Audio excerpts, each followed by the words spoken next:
Olá, seja muito bem-vindo. Esse é o primeiro episódio do Anthropo Talks e esse é um projeto que a gente visou em criar para que a gente possa se aproximar, para que você possa entender da onde veio o Anthropo, o que nós construímos daqui para trás e mais do que isso, o que a gente vai construir daqui para frente. E eu sou o Raul, para você que não me conhece, eu sou fundador, CEO da Anthropo e esse primeiro episódio ele não poderia ser diferente. Hoje eu estou aqui com meu parceiraço, meu irmão, meu sócio, Thiago. E esse primeiro episódio a gente quis dedicar justamente para que, para além do trabalho, a gente vai estar sempre falando sobre trabalho, sempre sobre empreendedorismo, vendas, marketing, mas para que, para além do trabalho, você possa conhecer quem está por trás disso. Quais são nossos valores, nossos princípios, a nossa história e o que nós estamos construindo com foco em gerar mais receita para todo mundo que se conecte, todo mundo que faça parte do nosso ecossistema. E quero hoje abrir aqui para conversar com meu irmão. É a primeira vez que a gente está, assim, formalmente, nitidamente, falando um pouquinho sobre de onde nós viemos, né? E, assim, um negócio não se constrói, né, Tiagão, do dia para a Não. noite. Uma carreira não se constrói do dia para a noite. Cada indivíduo, né? Eu tenho um background, você tem um background, nossos outros sócios têm um background. E quando a gente se conecta com valores, princípios, pessoas, fica muito mais fácil fazer qualquer outra coisa, né? Seja negócios, seja parcerias, seja projetos. E hoje esse papo inicial aqui, o primeiro episódio do Anthropo Talks aí, é para a gente poder. A gente já se conhece, a gente já, em diversas oportunidades, já falamos um pouquinho de onde nós viemos, como nós construímos, quais foram os erros que nós cometemos lá atrás, e que provavelmente a gente vai cometer novos erros daqui para frente, né? Mas, bom, é isso, irmão. Acho que eu já me estendi aqui. Eu queria conhecer um pouquinho mais. Eu sei que você veio ali. Eu sou de Brasília, né? O Tiagão é de Minas. A gente tem Mineirinho. sócio que está em Orlando.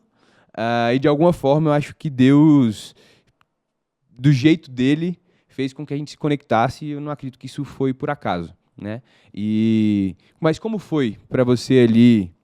A gente se conhece ali há quase 3 anos e uns Mais ou menos, quebradinho. sim. Sei que você é de uma cidade menor lá de Minas, mas tem uma outra formação que eu acho que super contribui com o que a gente faz hoje. Me fala um pouquinho, irmão, como foi essa construção do Thiago como pessoa e depois como profissional?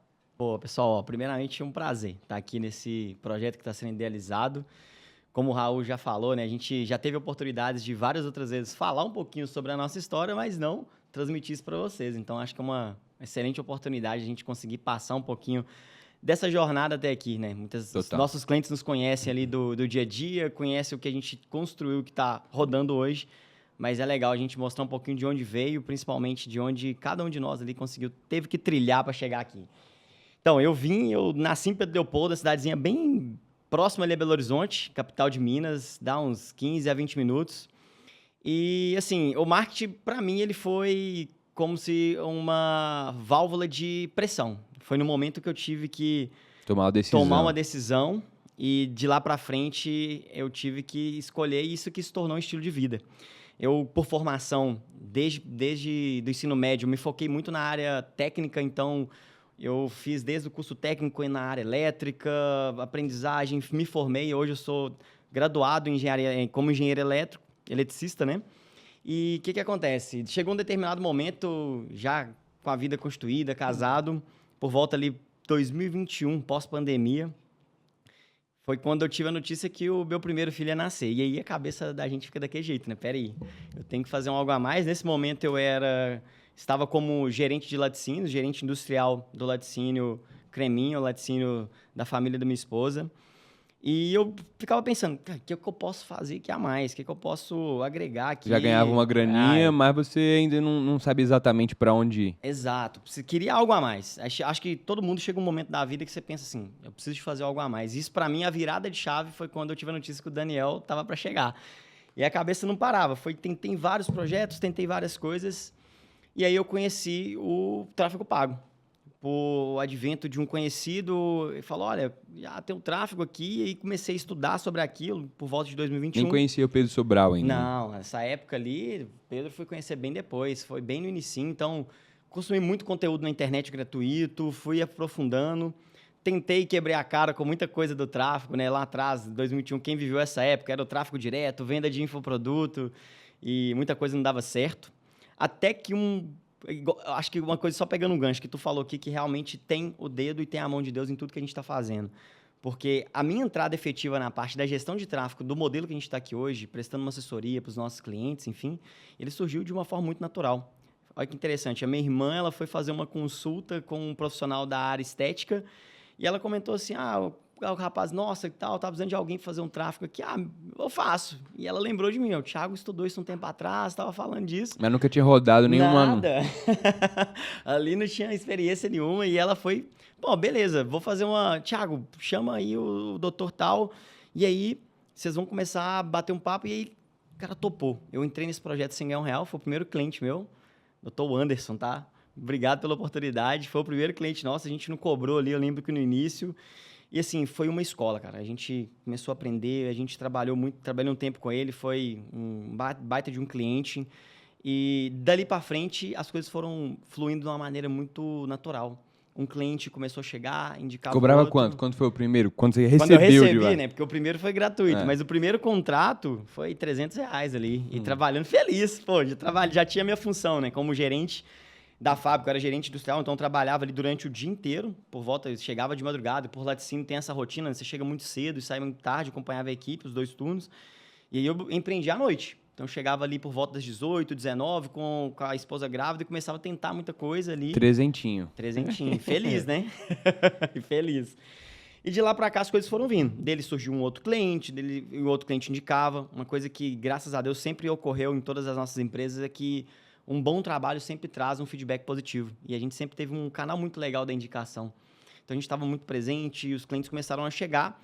E daí eu falei, peraí, eu gostei dessa área, me identifiquei por ser da área de exatas, né? Minha formação ser da engenharia, estou aí muitos anos na indústria nessa área técnica, eu gostava de números, análise técnica e tudo. Falei, vou buscar conhecimento. E aí, conheci o Sobral.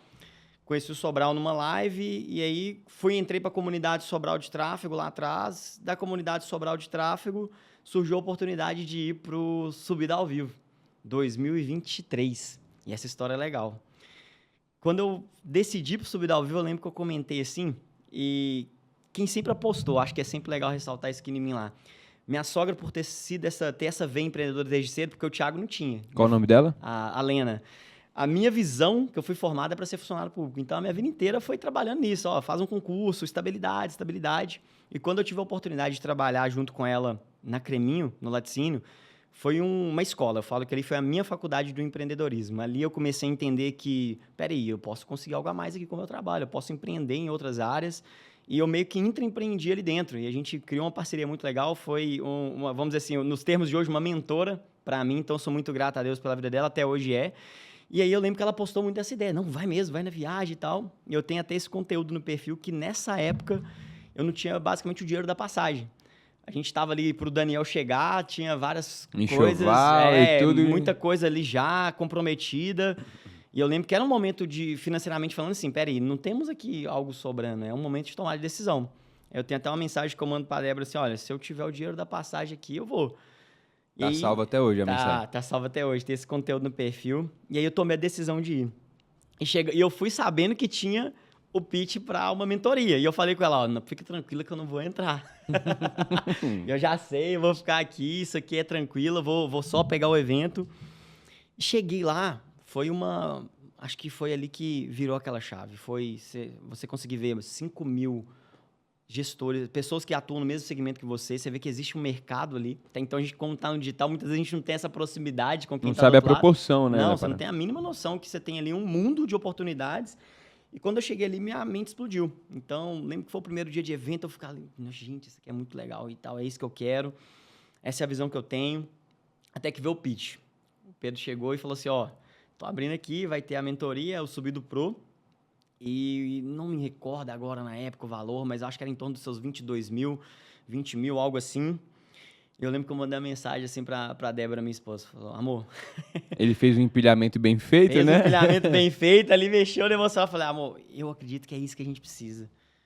Acho que se eu entrar nisso aqui, o jogo vai virar. Mas eu tinha muito medo, eu te falo porque eu tinha muito bloqueio disso, medo de tomar decisão. E eu lembro que a Débora falou assim, nossa, amor, não é o momento, não é agora e tal. E ela conta que nesse dia a Lena tava do lado dela. E a Lena falou assim, Débora, fala com o Thiago agora, é pra ele entrar, é pra ele tomar a decisão. Não, ele vai entrar, nós vamos dar um jeito. E ela comentou com a Lena o valor, a Lena tinha achado que esse valor tinha que ser à vista, pago no dia. Falou, não, pode deixar que eu vou dar um jeito. Então ela já começou a ligar para um, para outro, eu já tinha arrumado alguém ali pra gente conseguir um dinheiro, para conseguir dar esse passo. E aí eu até brinquei que eu tinha uma moto que eu tinha ganhado lá atrás e vendido, que tinha uma moto de motocross, a gente fazia. Eu falei com minha esposa, se tudo der errado, a cabeça do empreendedor é errado, né? Se tudo der errado, eu vendo essa moto e quito isso aqui, tá tudo certo. E aí, com a Lena fazendo esse trabalho, falou, não, vamos embora. Aí a Débora me ligou, amor, vamos aqui, conseguimos. Aí eu falei, beleza, agora eu vou orar. Aí eu lembro que eu falei com ela, isso foi no segundo dia de evento, eu falei, vou orar. Se for da vontade de Deus, amanhã eu tomo essa decisão. Eu lembro que eu fui Não, calma, esse era no primeiro dia? Esse era no segundo dia. Foi o primeiro dia, foi conteúdo, o segundo dia foi o pitch e tinha um terceiro dia, que era o último, né? Tá.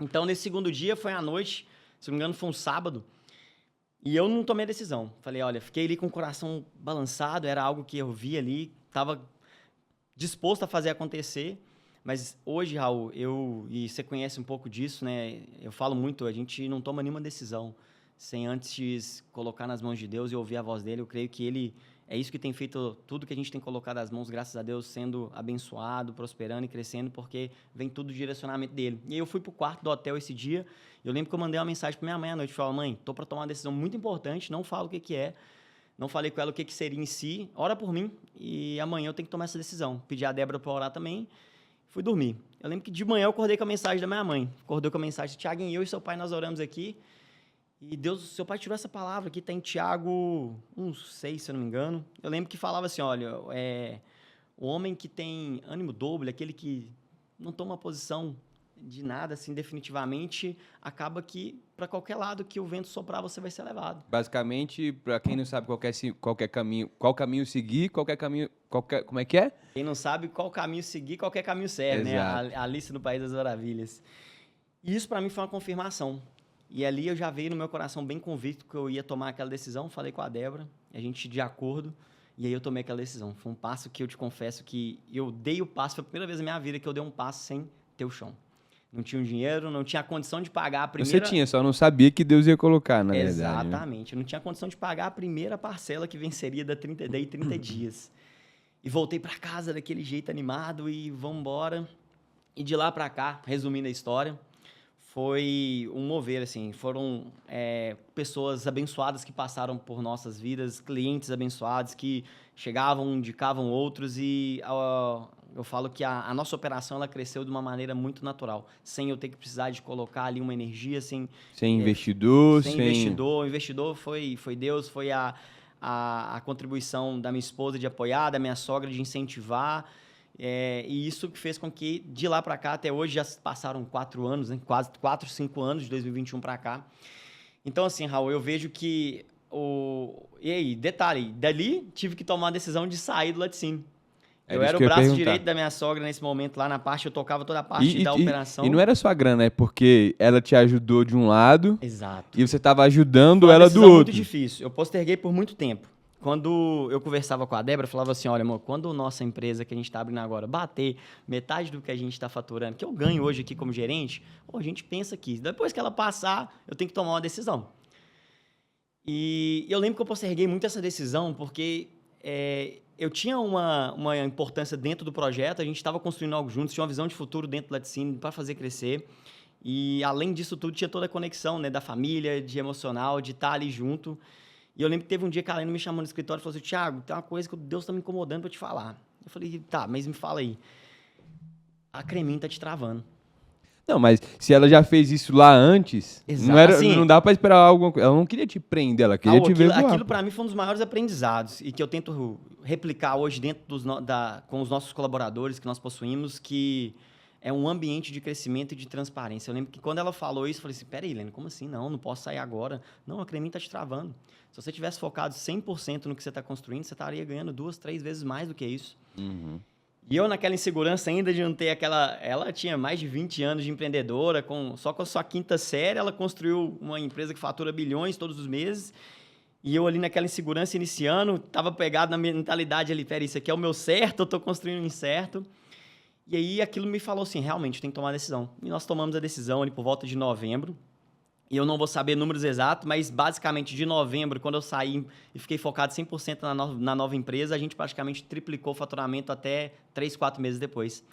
E de lá para cá, graças a Deus, né? A gente construiu a T2D, estamos construindo a Antropo juntos aqui, no braço da Antropo Ads. Então, foi algo que, como eu disse aqui no início, foi muito direcionado por Deus, muito natural, essa história, essa jornada toda. E é o que você falou, habilidades que a gente foi construindo ao longo do caminho, que a gente teve a oportunidade de aprender, hoje se contribuem com o que a gente faz, né? Então, a engenharia hoje serve porque nós temos um perfil muito analítico nas nossas operações, de focar aí para os nossos clientes, atender, realmente entregar um trabalho de excelência. E toda a parte que eu tive de aprendizado durante esse processo de 6 anos empreendendo junto com a família dentro do laticínio, entendendo o que é empreender de verdade, isso me construiu e me tornou hoje o empreendedor que eu sou. Então, essa é um pouquinho da jornada, né? De lá para cá. E de lá já veio mais um. O Daniel nasceu, hoje já tem o João. E graças a Deus, eu acredito que isso é só o começo de algo que veio.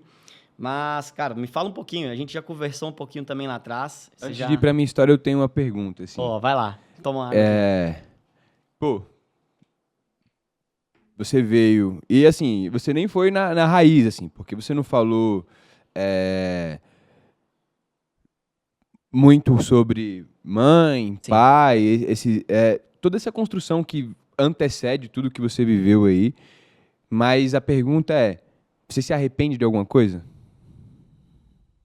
Profundo, hein? Raul, eu acredito que arrepender, não. Tudo que eu passei aí, vindo na raiz agora, né? Vendo que eu não tive... A minha família não foi uma família de classe média alta. Nós passamos... Eu brinco que eu costumo dizer que nós não passamos tantas dificuldades, tanta necessidade, mas passamos muita vontade. Né? Porque meus pais, minha mãe... Eu sou filho de professora. O meu pai, ele sempre buscou ser um empreendedor. E muitas vezes ele tentava abrir vários negócios, uns davam certo, outros não. Então a gente vivia naquela montanha-russa. E o que sustentava mesmo durante a maior parte da minha infância a nossa casa era aquele certo da minha mãe ali, do A estabilidade carro. que no fundo não existe, né? Exato. E daí que veio esse sentimento que foi colocado em mim de eu tenho que buscar algo estável. E nessa jornada, voltando um pouquinho nesse tempo, eu lembro que por não ter tanta condição financeira, tudo que minha mãe pôde fazer dos braços dela, orando, minha mãe sempre falava, ela falava assim, olha, o dinheiro eu não tenho, mas o que eu puder orar, o que eu puder correr atrás. E eu lembro dela bater na porta de várias empresas quando eu fazia, nos meus 15 anos, fiz um curso técnico, eu tinha a possibilidade de receber um salário para estudar, isso era muito bom. E eu lembro que a gente não tinha contato, hoje fala network, né? Mas não tinha contato com empresário, com ninguém. E minha mãe ia de porta em porta, batendo em empresas. Caramba. Olha aqui, deixava o currículo. E eu lembro que uma dessas empresas eu consegui, lá da região, patrocinou esse estudo. Então, durante 1 ano e meio, eu recebia para estudar.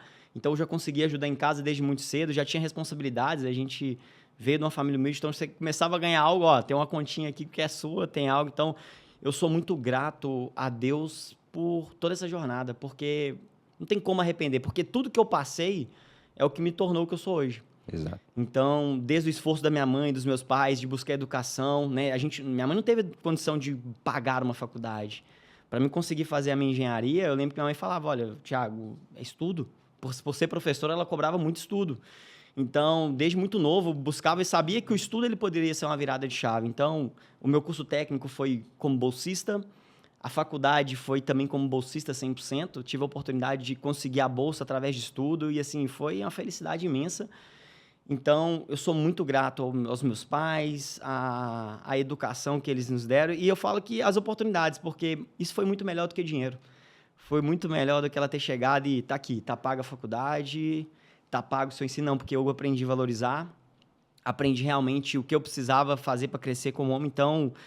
Essa jornada, desde pequeno até hoje, após casado, é o que me tornou o homem que sou, o esposo que sou, o filho que sou. Então não há motivo para arrepender de nada. Talvez um motivo que, se eu tivesse entendido que o empreender fosse uma jornada que dependesse da nossa energia, eu poderia ter tomado essa decisão antes, né? Se tivesse tido essa cabeça. Mas eu costumo pensar, Raul, que isso está muito ligado aos ambientes que nós estamos inseridos. A partir do momento que eu tive a oportunidade de estar num ambiente diferente, com a família, onde tinha pessoas empreendendo, aquilo ali, para mim, trouxe uma nova realidade. Total. E hoje é a mesma coisa. Então, não tenho nenhum arrependimento, muito pelo contrário, somente gratidão, porque tudo que a gente passou lá atrás, todo o esforço que a gente precisou de fazer para conseguir estudar, para conseguir ter uma graduação, e olhar para trás hoje e ver que eu posso proporcionar para minha família uma vida diferente e situações, realidade mesmo, né, melhores. Então, é só agradecer a Deus mesmo por tudo. Não tem arrependimento zero. E quando eu te fiz essa pergunta, eu sabia que em algum momento ela ia desencadear no ambiente. Porque, assim, nossas histórias são completamente diferentes, mas a única coisa que eu encontro como algo parecido foi o ambiente mesmo. Porque... E como é importante... Não me entenda mal, mas a educação em casa ela é muito importante. Muito mesmo. Mas quando você faz as escolhas certas fora de casa, só potencializa o que você aprendeu ali, né? Então, assim, quando você me traz tudo isso, eu vejo um papel, assim, do cara... não ia falar a palavra, não, né? Um papel muito importante dos seus pais, da sua mãe, e esse é o poder de mãe, né? No final das contas, mãe, ela vai usar as ferramentas que ela tem. Mais importante da sua esposa, talvez da Débora na época não era sua esposa. Ah, era sim, né? O Daniel, vocês já eram casados. Sim, quando eu tomei a decisão do subido, sim. E da Lena, né? Da sua sogra, porque, pô, ela construiu isso, como a gente estava falando, vindo pra cá, no offline, né? Então é no gogozinho aqui mesmo. E poder... E ela tinha tudo, assim, se ela fosse uma pessoa egoísta, ela ia falar, não, problema seu, eu já te dei. Agora você se vira para trabalhar de madrugada aí, para fazer o que você tem que fazer. Exatamente. E é isso. Então, mas não, ela preferiu que você também se sentisse confortável. Né? Eu vi essa visão, realmente, eu acho que é de quem... Acho que de todo líder deveria ter. De você olhar muitas vezes para quem está do seu lado e entender que talvez chegou o momento dessa pessoa crescer, dessa pessoa trilhar outros caminhos. E foi acho que, não sei se a palavra seria humildade, mas para mim foi um momento que aquilo ali para mim foi impactante. Peraí, para mim isso aqui eu não ela seria a última pessoa que falaria algo nesse sentido, né? Então, a partir daquele momento eu falei, não, realmente eu preciso de... E foi dali pra frente que a gente começou graças a Deus, a crescer e as coisas darem muito mais certo, porque quando você consegue colocar energia 100%, eu empreendia após as 18, 19, 20 horas, então 4, 5 horas do dia, dormia de madrugada, voltava a acordar de madrugada. Quando eu coloquei 100% da energia naquilo, aí a proporção foi muito maior. Então, a visão dela de entender que o tempo tinha cessado foi muito importante, contribuiu muito. Bem legal ouvir tua história, irmão. Boa. Agora, eu preciso a gente já falou um pouco da sua, mas eu confesso que a gente já compartilhou um pouco disso, né, da sua jornada. Como você disse, ela tem pontos bem diferentes e pontos que são que te formaram hoje como o homem que você é. Eu sei disso. Eu queria te escutar um pouquinho, você compartilhar isso com a gente, compartilhar com quem ainda não teve oportunidade de ouvir quem é o Raul. A gente estava aqui um pouquinho antes, né? Você mostrando ali na época que você estava na rádio, já teve a parte do teatro e eu acho que isso tudo hoje contribuiu para a sua visão, principalmente da área que você decidiu empreender. Me fala um pouco como é que foi essa jornada de lá para cá. Essa é uma pergunta até difícil para que eu não me estenda muito, assim, porque, de fato, assim, hoje a gente empreende, a gente vende e tal, mas, de modo geral, não foi isso que me formou ali no início. Sim. Eu venho de uma família de mineiros, né? Meu pai é de São Gonçalo do Abaeté e minha mãe, goiana. Legal. Então a gente come pão de queijo no Mineiro café da manhã e duplamente. depois come galinha caipira no Mineiro café da manhã e depois duplamente. come galinha caipira no almoço. É, mas eu cresci, irmão, num ambiente. Pô, meu pai tem uma história surreal também, meu pai e meus tios. Mas prioritariamente, eu cresci num ambiente artístico. Então, desde que eu me entendo por gente, eu vejo meus tios brincando de malabares. Era assim, o churrasco era assim, ó. Tinha um aqui brincando de malabares, o outro tava tocando violão, o outro tava fazendo não sei o quê, aí o meu tio tava vestido de palhaço, e aí tinha um cantando, e enfim. Eu cresci ouvindo as músicas da minha família, só que, pra ser sincero, até os 9, 11 anos ali, eu não me tinha me descoberto artista em ambiente nenhum desse. Muito mais como um observador, né? E até que os 9 anos eu perco meu pai. Foi. A, a verdade é, meu pai sempre foi cabeça branca, então eu sempre tive esse estigma de que ele era velho, sabe? Sim. Mas com 9 anos ali a gente perde o pilar da família. Ah, e, pô, isso enfraquece tudo, né? Enfraquece tudo.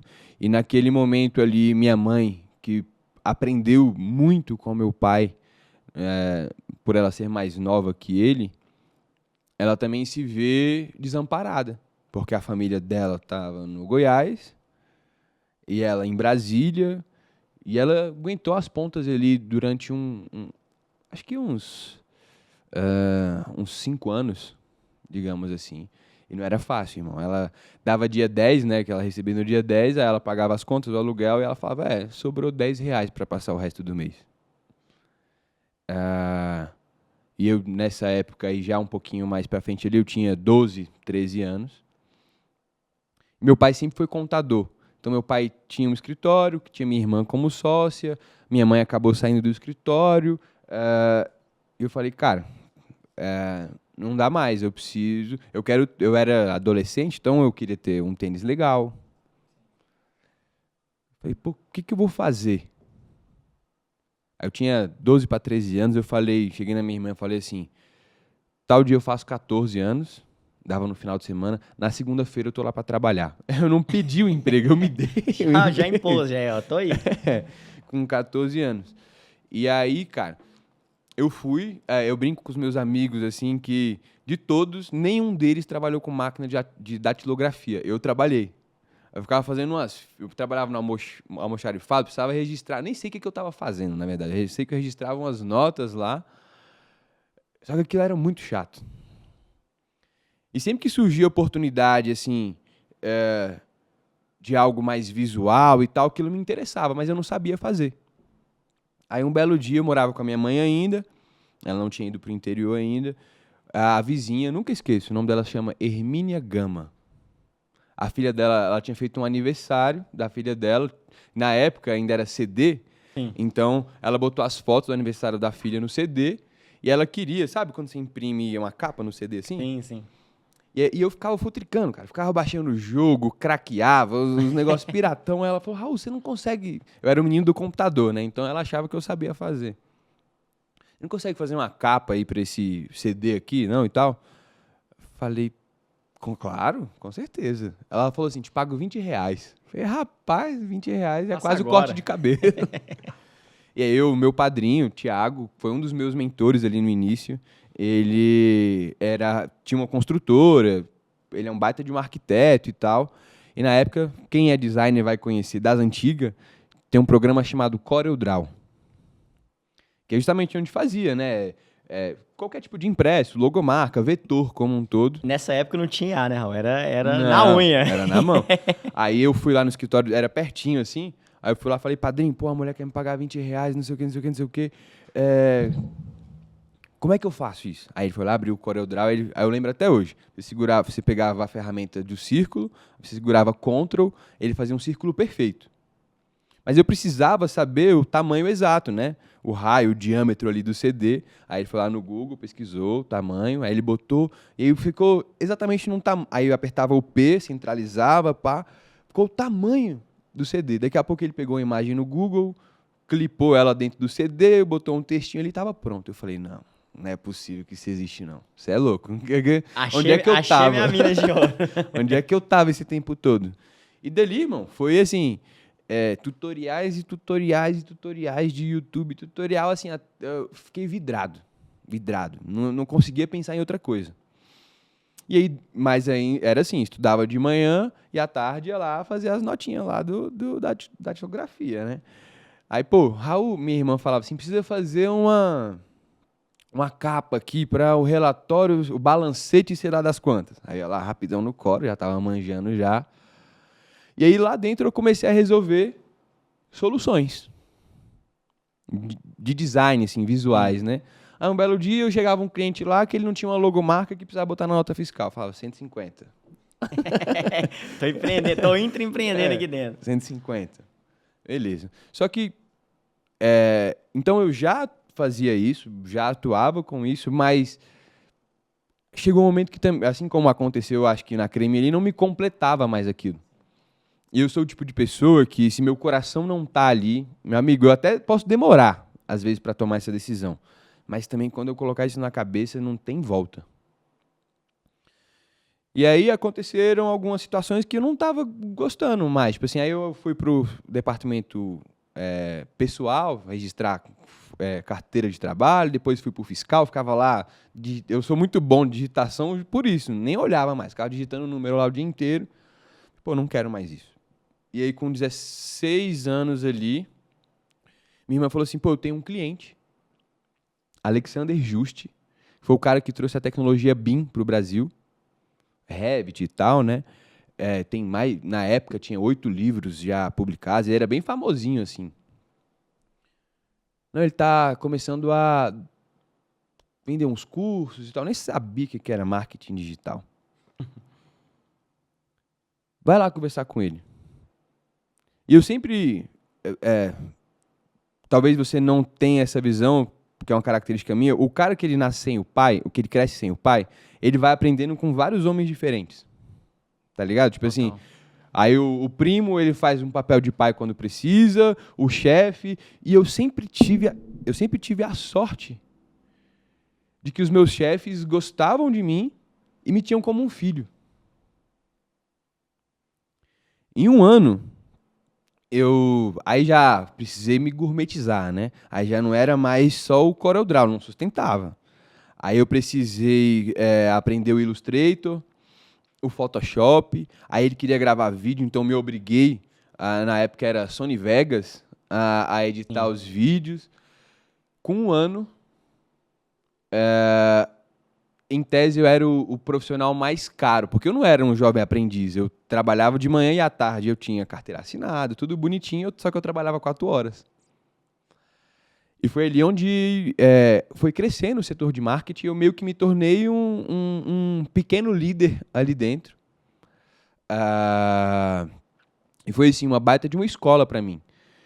Tanto que eu falava, nunca esqueço, para a galera da arquitetura, que eu trabalhava com o Alexandre, é como se eu trabalhasse com o Neymar da construção, pá. E aí lá em Brasília, não sei se tem em outros lugares, tem aquela, como é que se chama? iFly, que é um simulador de paraquedismo. Então ele pegou o projeto dessa obra, cara, aí eu fiz toda a identidade visual, eu tinha 16 para 17 anos. Só que aí a esposa dele teve câncer. O nome dela é Mé, ela não está mais entre nós. E aquilo, poxa, enfraqueceu muito.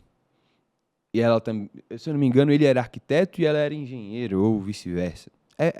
Tenho quase certeza que é isso. E o Alex começou a deprimir. Então a mesma energia, né, já não estava ali e ele precisava olhar para dentro. Acho que ele fez o que ele tinha que fazer. Naquele momento, eu já estava fazendo quase 18 anos, se eu não me engano. Na real, ele demitiu todo mundo. Eu fui um dos últimos. Eu lembro que ele chorou pra caramba, cara. Mas foi muito bom pra mim. Eu confesso que eu esperava que fosse acontecer, porque eu já sabia, já vi o que estava acontecendo ali, né? Os pagamentos atrasando e tal. Mas foi bem importante aquela jornada ali. Só que aí, dali, eu fui trabalhar num lugar chamado Curso Meta, com o Vanderlan, também engenheiro, só que ele... Eu me esqueci, cara, o nome do... Lá no Rio de Janeiro, eu me esqueci, de fato. Ele era professor de matemática, concursado e tal, aposentou e ele queria... Tem criança... Lá em Brasília é assim, você pode estudar no... é como se fosse um concurso. Sei. Colégio do Bombeiro, Colégio Militar, e você recebe para estudar. E o Vanderlan era muito bom de matemática. E aí ele montou o curso Meta. Quando eu fiz a entrevista, essa história é legal. Eu fui com um amigo meu. Eu nem tinha carro. Ele me levou. Guilherme. É meu amigo até hoje. Tem 20 anos que ele é meu amigo. Aí eu cheguei lá, tinha uns 3, 4 gatos pingados assim, para fazer entrevista. Não, mentira. Eu cheguei primeiro e depois chegou os 3, 4 gatos pingados. E era uma salinha menor que essa aqui. Tinha 2 mesinhas assim, bem de escola mesmo assim. Aí, só que nessa época eu já era... trabalhei com o Alex, eu também sabia vender meu peixe. Eu já tinha site, aí eu tinha portfólio, tinha minha logozinha.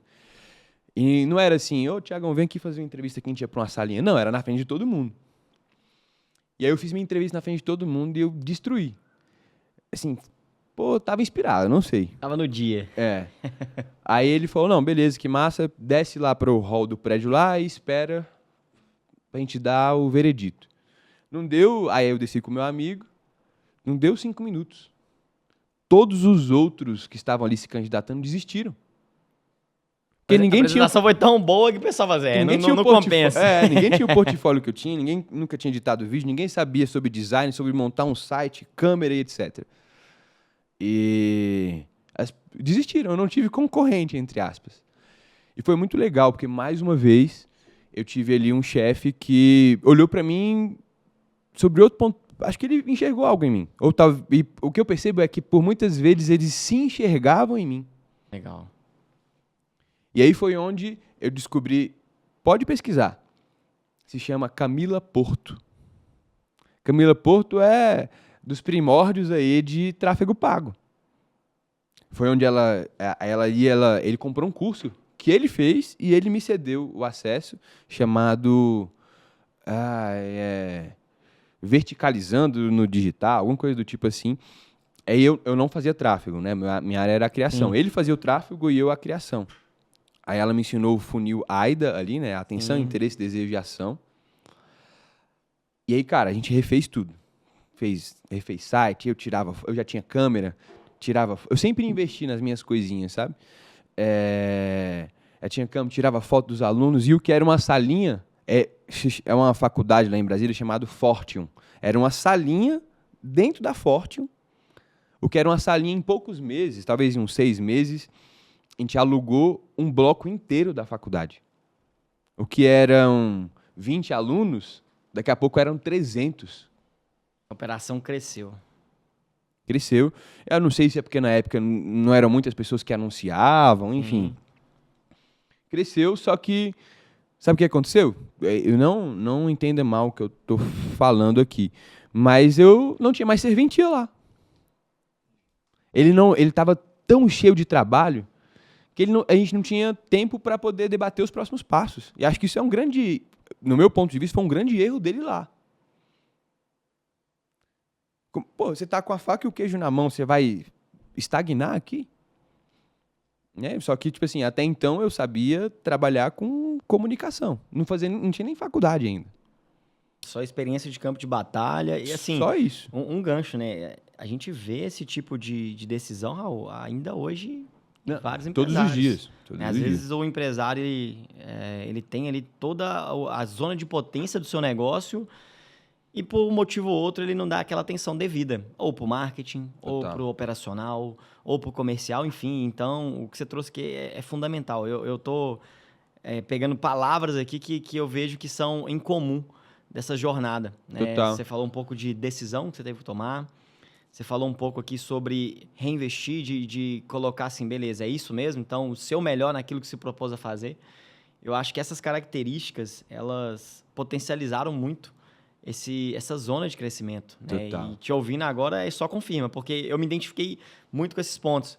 a decisão é importante, entender o momento a hora que a gente está sendo zona de expulsão, né? Nós estamos sendo expulsos de uma zona de conforto e você precisa tomar uma atitude. Daqui para frente é outra história. Você viveu isso na pele. Mas sabe o que é muito doido? Pode parecer, tá. Mas não é isso. A impressão que eu tenho é que eu não fiz nada de forma consciente. Sabe? Sei como é que é. Eu poderia pegar essa graninha ali. Não planejou nada, não foi sentado e colocou que, eu vou ficar aqui tanto tempo, daqui 2 meses. Não. Foi acontecendo de uma maneira meio que natural. E aí nessa época eu já fazia faculdade, eu já tinha 18 anos ali em média. E ele me demitiu. ele me demitiu. Projeto voando desse jeito. Porque, tipo assim, aí depois dali, o que eu tinha... Eu não sabia quais eram os próximos passos dele. Sim. Então, o que eu fazia? Eu fazia postagenzinha, fazia apostila, manutenção no site, mas... Não tinha um direcionamento claro. Cara, vamos abrir uma unidade X ou Y e tal. Não tinha mais muito disso, assim, e também eu não tinha a cabeça de enxergar, de repente, como intraempreender ali dentro, talvez, sabe? Ele me demitiu. Cara, logo eu achei um empreguinho lá que, enfim, era mais ou menos na mesma pegada, era um curso aeroportuário. Só que um belo dia, um cara chamado Fernando, ele era professor acho que de atualidades, assim, para vestibular, Enem. Ele posta no Facebook, assim, e ele, parece que em um determinado momento da vida dele, ele morou de favor na casa de um tio meu, alguma coisa do tipo. Aí ele postou assim, procuro profissional que edite videoaulas. E aí o meu tio Adilson, falou, Raul, você não faz? Faço, tio, vou te passar o telefone dele. Aí, Tiagão, nessa época aí, eu tava ganhando, tipo, R$1.000. É isso que eu ia te perguntar. Nessa época, você já tinha os seus clientes? Não, você tava ali meio que no... Eu era um funcionário. Entendi. Entendeu? Entendi. E você não empreendia ainda, não? Eu nunca trabalhei de CLT. Sei. Sempre era assim, estudava de manhã e trabalhava à tarde. E no curso médio eu trabalhava no sábado ainda. Legal.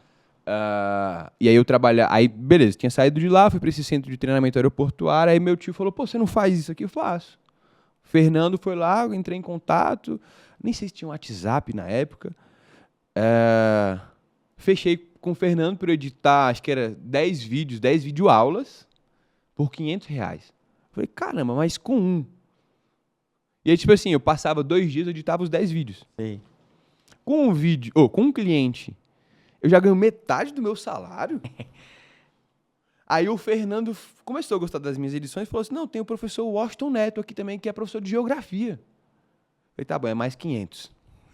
E aí foi? Aí fechei 2, falei, pô, 1.000 com 1.000 aqui, eu vou pra minha casa.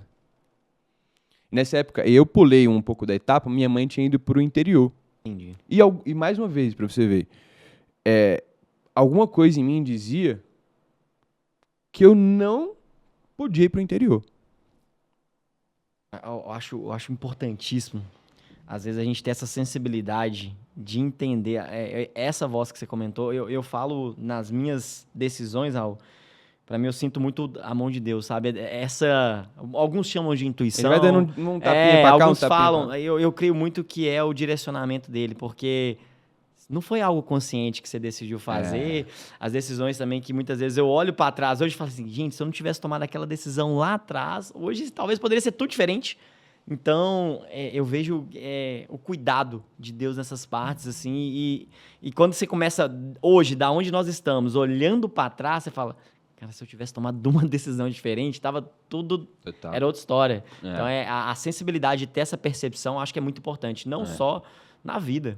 A gente, às vezes, está no negócio, tem que tomar uma decisão, a gente sabe que tem que ser tomada e não avança. A gente está aqui, sei lá, qualquer área. Então, acho que isso aí me pega porque eu vivo isso aqui diariamente. E quando acontece isso, eu vou morar na casa da minha irmã, com o marido dela, com os filhos dela. Apesar dela ter me acolhido, ter me dado várias oportunidades, não era o meu lar. Assim, eu precisava, de alguma forma, construir o meu, mas eu não sabia como. E aí ela me deu a oportunidade de fazer faculdade. Eu até era bem orgulhoso, assim, que eu não queria que ninguém pagasse minha faculdade. Tanto é que eu comecei atrasado, 2 semanas de aula, porque ela me forçou. E as coisas começaram a acontecer. Tava com aqueles 2 clientinhos ali. Daqui a pouco eu peguei o terceiro. Na época se chamava Agência Midas.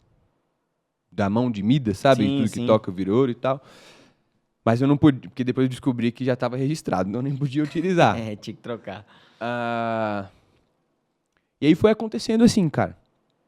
2, 3, 4 clientes, e aí estudava de manhã, e às vezes por muitas vezes o professor estava dando aula e eu estava trabalhando aqui, ó. Sei lá como é que eu conseguia executar as duas coisas ao mesmo tempo, e a coisa foi se criando. Até que a Bárbara, que você conhece, também fazia faculdade comigo, de alguma forma a gente foi se aproximando, pá, não sei o que, me ajudou a construir. Aí, só que eu percebi que ela tinha algo que eu não tinha. Legal. Refino. Sabe o que mulher Faltava tem? aquele toque. E aí, mesmo ela sem dominar as ferramentas que eu dominava, ela tinha ali um olhar diferente. Ela sabia como construir artes, materiais com luz, com uma qualidade de design mesmo que eu não tinha. E ela, quando a coisa começou a crescer, já do meio da faculdade para o final, ela, na época, deixou de trabalhar no emprego que ela ganharia uns 3 mil e pouquinho para ganhar R$800. Viro, literalmente apostou tudo nessa jornada. Para ganhar R$800. E isso é foda. Isso aí tem, né? Eu já tinha aceitado que aquilo ali era o que eu ia fazer, que eu não queria mais trabalhar para os outros. Mas nem todo mundo é assim. Quando se aposta, de certa forma, no sonho do outro, isso tem que ser validado, né? Cara, e aí as coisas, digamos que a gente tinha... que eu vou chegar justamente no ponto que a gente se conheceu. Legal. Acho que é importante essa trilha. Exato. Devia ter uns 8 clientes. Pô, pra mim, eu já era rico. Já tava... Aqui é o meu auge. Aqui, pô, você é Ganhando louco. dinheiro, empreendendo. Estourei. Aí veio a pandemia.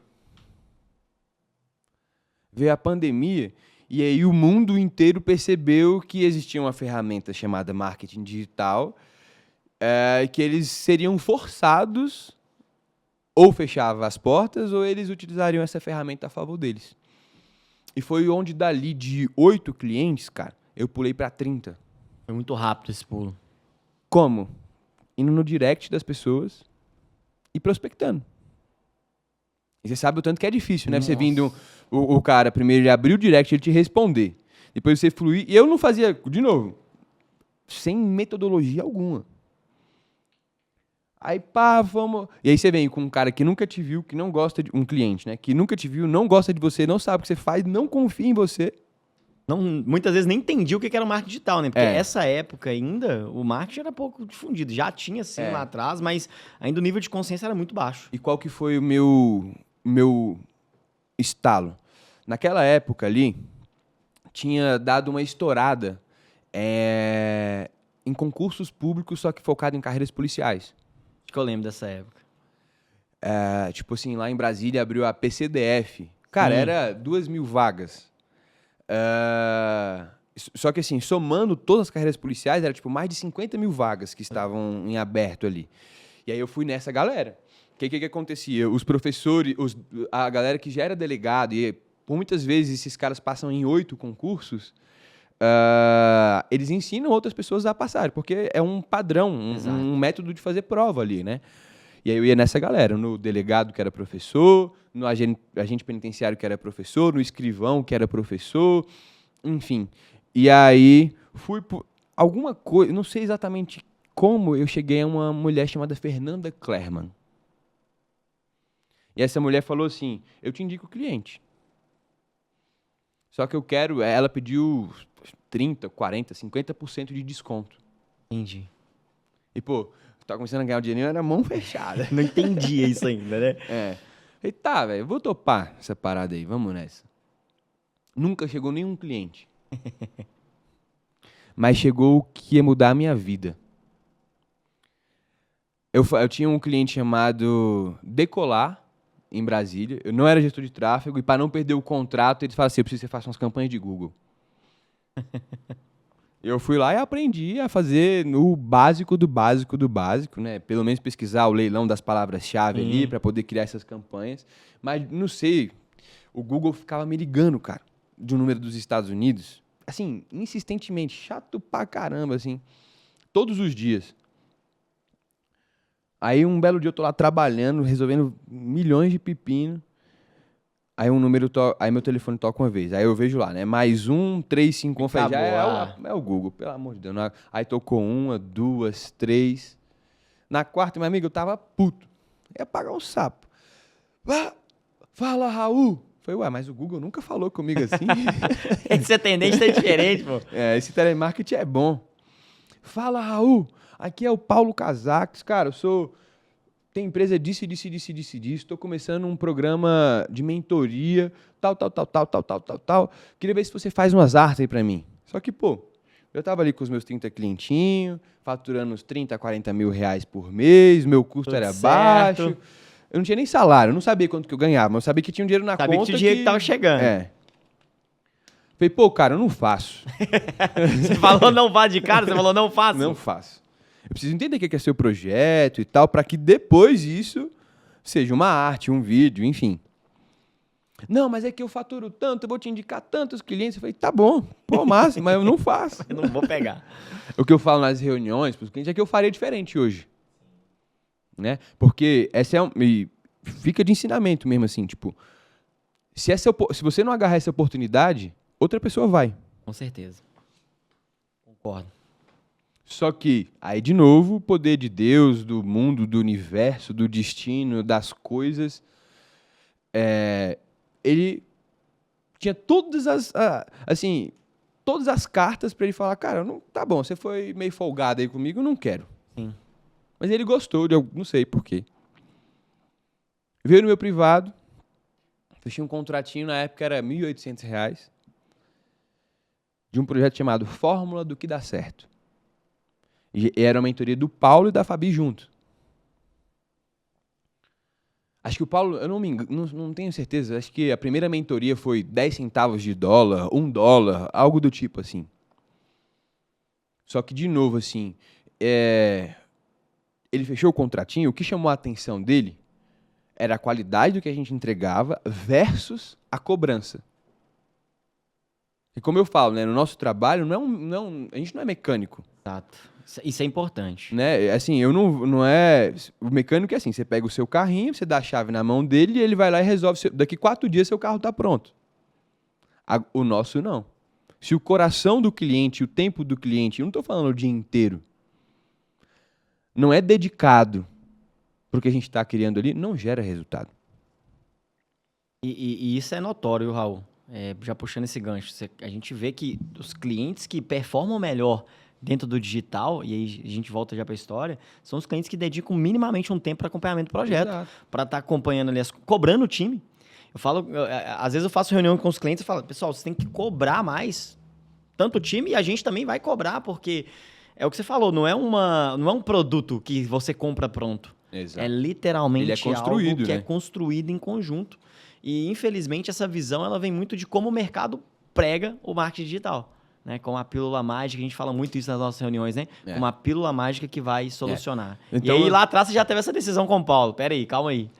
E até esse é um ponto, assim, se alguém te vender que você vai ficar rico em 30 dias, pula fora. Já sai, o golpe já tá aí. Não tem mais isso. E aí, o Fórmula que dá certo começou.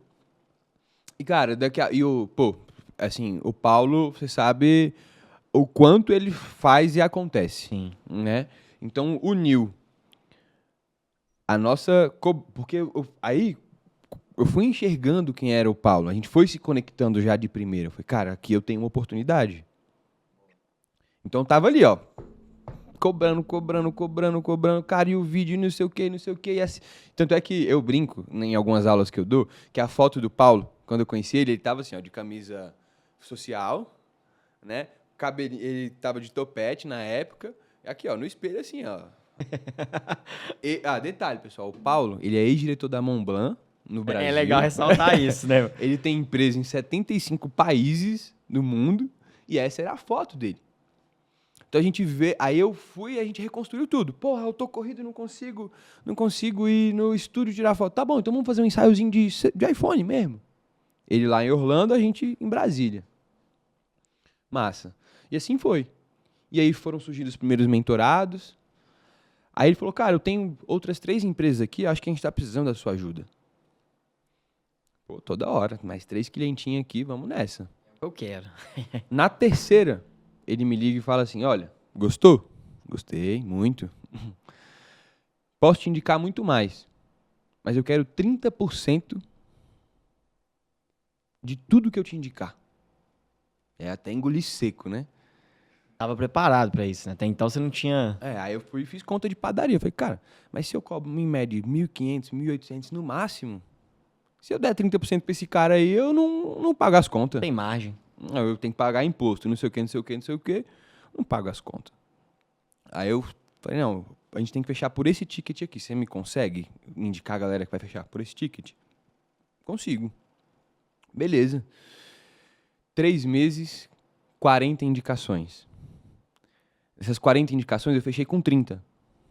E esses 30, aí a mesma coisa que ele fez comigo, eu fiz com eles. Eu incentivava eles a nos indicar, mesmo que eu tivesse que repassar porcentagem para eles. De toda forma, ainda assim, Replicou o modelo, aprendeu o modelo e replicou. ainda assim eu ia ter margem. Pô, vamos nessa. Deu 3 meses, Thiagão.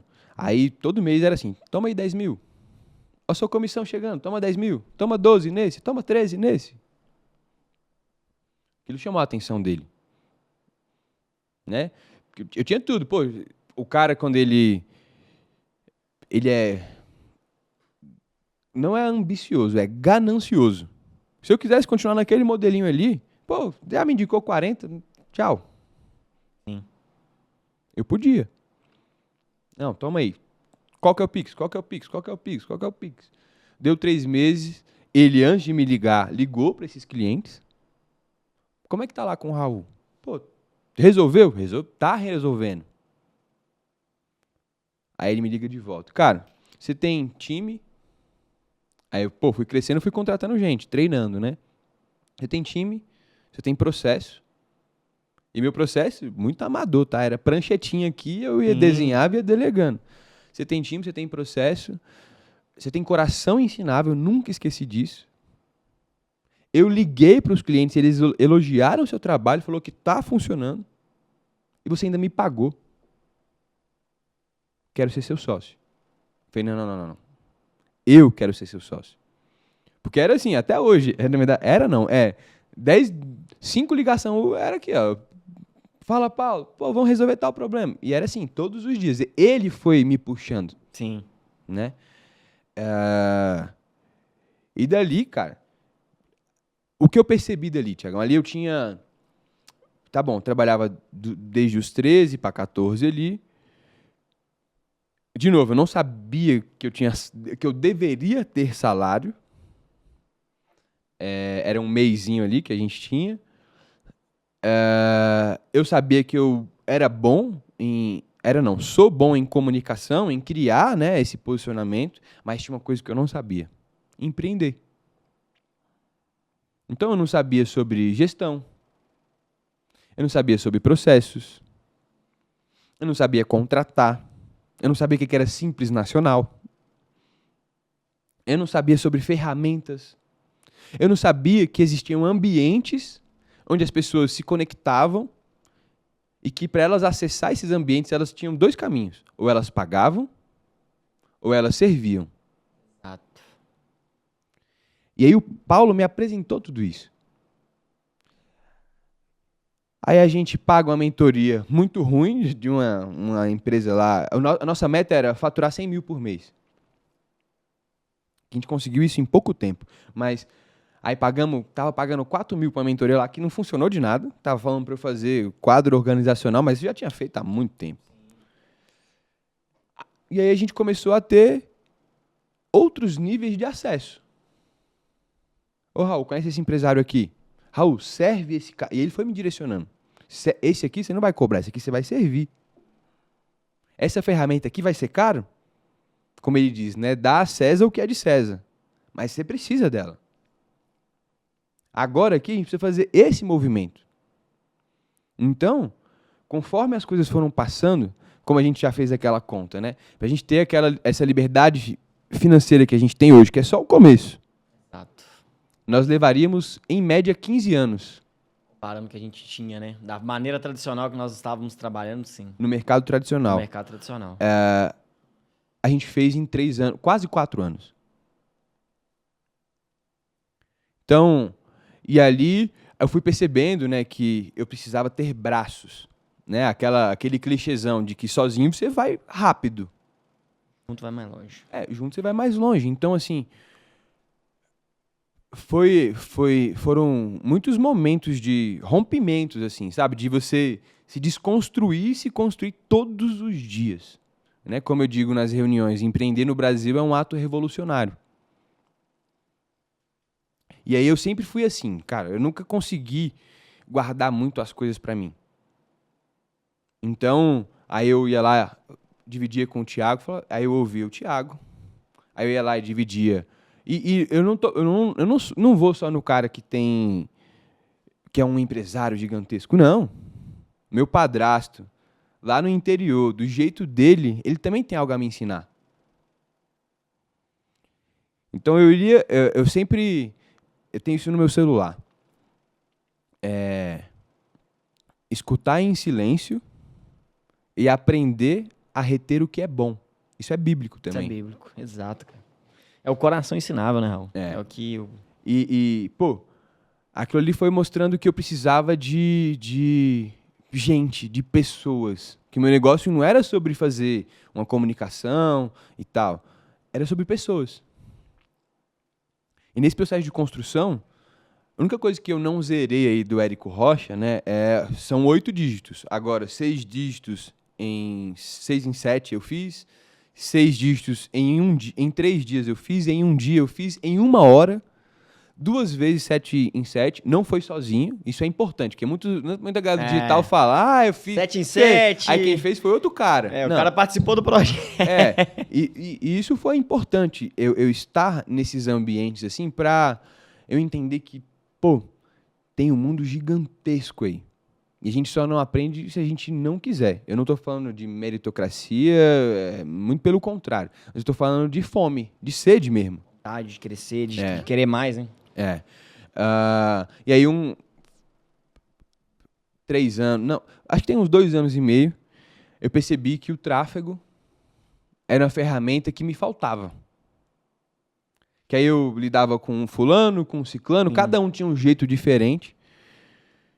E aí, a minha namorada falou que a irmã dela, a Nicole,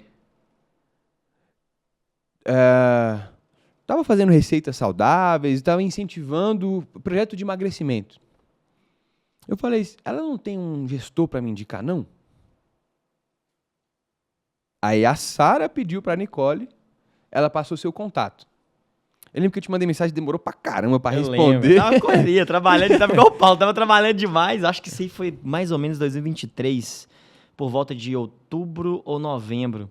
Porque eu lembro que... Eu sou horrível de data. Porque eu lembro que o primeiro cliente que veio sua mensagem, eu conversei ali, não sei por algum motivo, eu demorei a responder, demorei a te dar o retorno. E aí, acho que mais ou menos em novembro que eu te respondi, que a gente avançou ali pra entender. E uma insegurança da porra, né? Porque, não sei, pô, esse cara aí, como é que vai... Porque qual que era a ideia? Pra mim, tráfego era uma parada muito... Não que eu não sei... Veja bem, não é que é fácil, mas era muito distante pra mim. Uhum. Como é que eu boto uma grana ali e essa parada chega na pessoa... certa no momento certo. Exato. Isso pra mim era muito distante e começou a ser uma dor. Porque eu me vendia assim, não, eu sou uma empresa de posicionamento, mas tráfego não é comigo. Mas aí então eu resolvia só metade do problema do meu cliente. Sim. Aí te conheci, beleza. De novo, a insegurança da porra. Aí a gente trocou ideia, cara, acho que a gente já viveu tanta coisa que eu nem lembro exatamente, assim, mas sempre que a gente trocou ideia, eu falei, a mesma coisa que o Paulo fez comigo, eu fiz com você. Foi.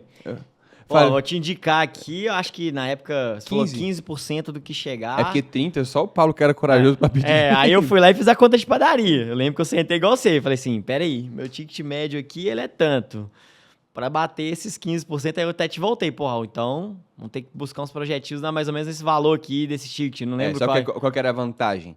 Como eu estava muito próximo do Paulo e o Paulo estava fazendo muitos movimentos lá nos Foi. Estados Unidos, então mesmo que a gente cobrasse, a gente nunca cobrou a mais do que o mercado cobra, mas a gente cobrou o que é justo, na verdade, né? Até menos, né? Na verdade, a gente entendeu isso depois. Mas pra quem tava lá fora, pô, $400, $500, vinha. Tranquilo. E aí eu acho que a gente chegou a bater, eu cheguei a te indicar papo de uns 15. Ah, chegamos a bater isso aí. Começamos ali. Eu não me recordo do primeiro projeto. Não lembro. Lembro que a gente teve essa Eu também não insegurança. E aí veio um, veio dois, três. Pouco tempo a gente trabalhando. Acho que foi entendendo cada um a forma de trabalhar. A gente foi alinhando e pouco tempo, acho que, sei lá, 4 meses, a gente já estava com uns 15 clientes ali dentro dessas indicações. E, assim, graças a Deus, projetos de mais variadas áreas, né? Tinha clientes nos Estados Unidos, tinha cliente na Europa, tinha clientes no Brasil e vários nichos chegando. Mas foi mais ou menos isso, uns 15 Você vê a clientes. importância, né, de quando... E às vezes a gente só não entende que já aprendeu.